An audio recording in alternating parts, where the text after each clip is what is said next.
Hello everyone and welcome back to the Doctor's Garage here on YouTube. So today I'm going to be giving you an update on my Land Rover Discovery 5, telling you where I am with Land Rover and the fact I've actually logged a formal complaint with Land Rover now, and I'm going to tell you exactly what that is and what I've done. Today I'm sat in my Land Rover Defender 90, and you might be wondering what this orange strap is I've got here above my head.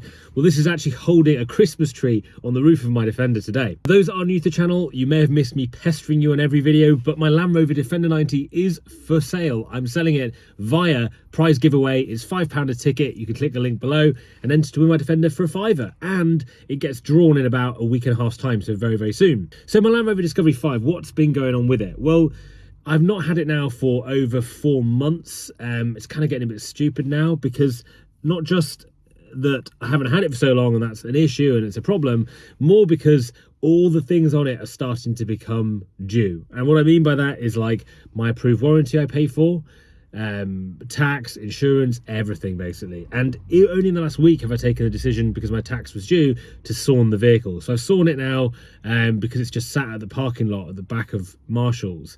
And so I've sawn it. The insurance is covered by Marshall's now, so they've like, we'll cover your insurance as a vehicle in our kind of yard. And so really I've paid for that for the last 4 months, and now it's kind of all run out. I'm just not renewing it. I have no faith I'm going to be getting my Discovery 5 back anytime soon, and that's just because when I've spoke to Land Rover more recently, I speak to them probably once a week. I call JLR headquarters themselves and speak to the customer service department, and they just say, look, there's no ETA on the parts.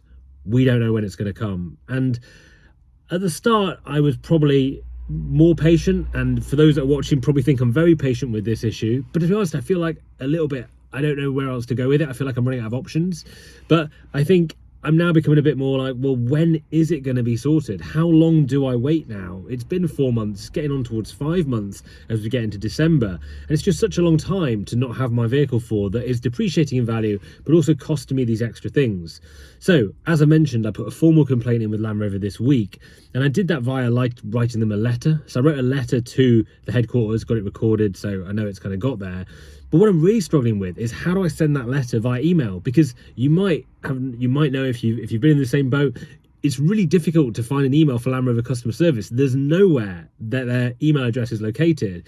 And I actually spoke to Marshall's, and they also said they don't have one, or they don't have an email for customer services, which I find quite crazy. So come the next Monday, tomorrow, I'm going to be putting in the formal complaint just to Marshall's themselves, even though it's not really Marshall's. I understand Marshall's frustration. At the same time, it's JLR that are holding up this issue and just haven't got the parts, and they just keep saying to Marshall's it's an ETA we don't know, basically. So it's very frustrating for Marshall's, and like I've always said, they've been actually very good with me. But it's JLR really that is the problem, because they have just, there's no like stimulus to get it sorted. They're not pushing to get it sorted, and that's why I think logging the formal complaint will be useful, because it's just going on too long now, and it's going to get into next year, and in January the extended warranty needs doing, and I keep getting the stuff through the post. So I got this through on Friday, which is, welcome to your extended warranty packages. It's due in February or January. I think it's January for this one. And then it's the price for it, and this year it is, I'll find where it is, my warranty, your policy, extended warranty, it is £1,290 for the year, and that's gone up a little bit. I think it was about just over £1,000 for the year I'm in now. So really, at the moment, this is like over £100 a month for the warranty they want, and that's kind of what I'm paying at the moment. And obviously for the last 4 months, 400 quid's worth of it, I just haven't had the vehicle. So my formal complaint says a few things, and I hope you'll agree with what I've kind of put down. But essentially, I want the approved warranty to be extended on the months that I haven't used it. So let's say I get it back tomorrow. For those 4 months, I'd like to be bolted on. So actually it runs out in like Feb, March, April, May kind of time next year.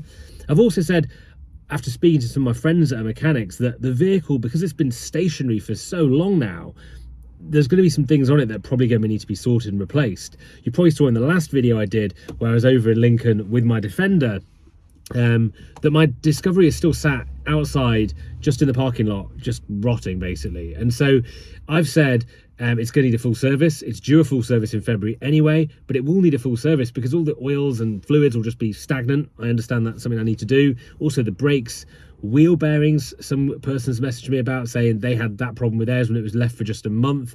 So I want these parts sorting out, so at least when we get the vehicle back, it's in good running order. I think that's quite important. So if you guys know of anything else, if a vehicle's been sat for that long, what would you be saying needs to be sorted before you get it back? Because I'm a bit conscious that I might get the vehicle back and then it might have other issues. And I will obviously be extending that warranty to cover that. But still, I don't want it to say, well, it's a wear and tear issue because X, this happened or whatever happened. So what else would you be requesting? So I've said, basically, I want the warranty extending. I want the car in a good serviceable order. So to come back with all those things sorted, and also some timelines and some expectations as to how long I'm meant to wait, because what is it going to be, like 6 months, 12 months? There has to be a point that's like, you know, what's reasonable. So that's the letter I've done. That's what the complaint states. Happy to have any other advice for those guys that might be in a similar boat. Let me know in the comments below. The other thing to say, I guess, is I've complained, which I don't really like complaining, but I just think it's been so long now. I've got to do something to hopefully get some sort of response or some kind of, you know, kick to get them going and to at least provide some kind of information. I am really stuck. I don't really have any options at the moment because I am just waiting for the vehicle.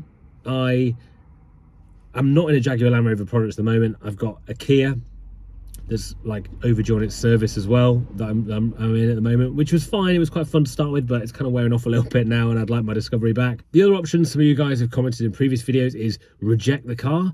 I don't know if I can reject it because it's over the standard service period, warranty period of 3 years. It's getting on towards like 4.5, 5 years now. I can't reject it because it's not, if it was a new car, like 1-2 months old, I think you can do that and say, look, this car's no good, it's not fit for purpose and all that. But I think at this stage, probably past that.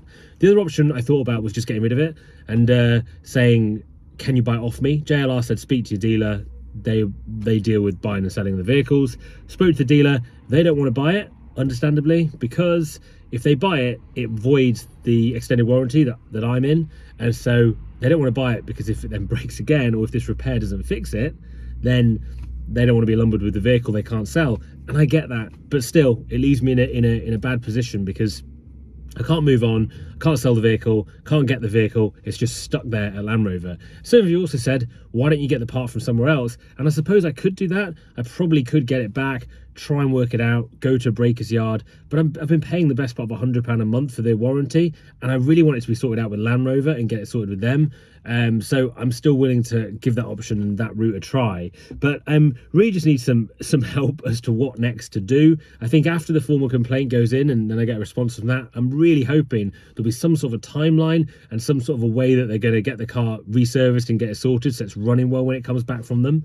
And I think more important than any of this, I just really hope this repair fixes the problem.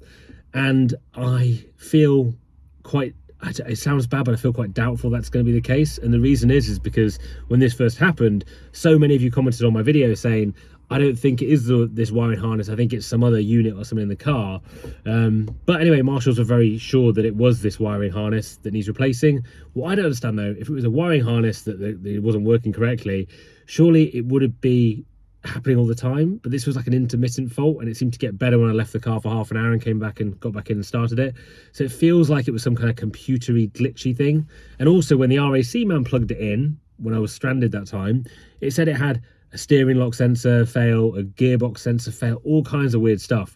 So I'm just quite skeptical that this is going to fix it, and I honestly don't know what I'm going to do if I get it back and in day one we have the same problem, because I just don't think I can take it back and leave it with them for another 4-6 months, whatever it might be.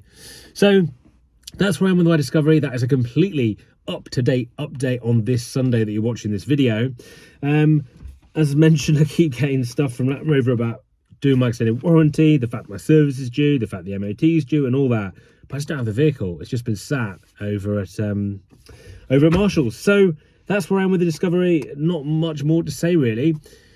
As always, I'm really interested to hear what you guys have to say and what position you've been in and what issues you've had. I know a few of you have had Discoveries from that kind of age group. So like mine's a 2018. So I know people with 2017s and 18s are in a similar boat.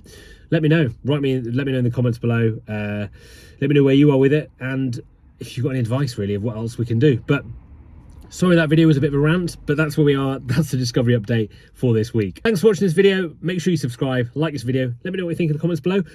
And don't forget to enter my competition to win my Land Rover Defender 90, which ends in like a week and a half's time. See you guys very soon.